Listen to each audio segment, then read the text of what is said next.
Hello English explorers, welcome back to our YouTube channel Easy English with Adya. I came from the city to my village. Here I found something special in nature, the palm tree. So I wanted to explore some English words related to this palm tree. మనందరికీ తెలుసు తెలుగులో దీన్ని తాటి చెట్టు అంటాం. ఇలా తాటి చెట్టు ఎక్కే వ్యక్తిని మనం క్లైంబర్ అంటాం. ఈ అద్భుతమైన పామ్ ట్రీ మనకి రెండు స్పెషల్ గిఫ్ట్ని ఇచ్చింది. ఫస్ట్ వన్ తాటికాయ, అంటే దీన్ని మనం ఇంగ్లీష్లో పామ్ ఫ్రూట్ అంటాము.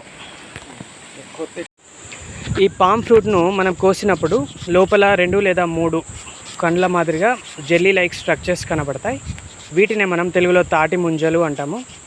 వీటిని ఇంగ్లీష్లో మనం ఐస్ యాపిల్స్ అంటాం.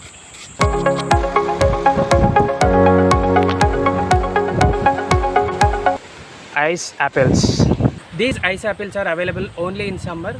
These are so juicy, fresh and tender. This is really good for health.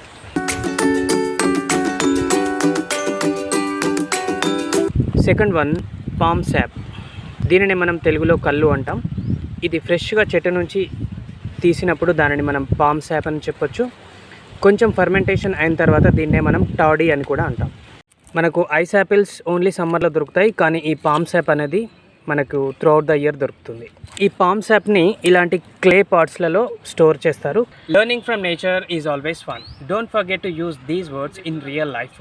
If you like this video, please do like, share and subscribe to Easy English with Adya. Thank you so much for watching this.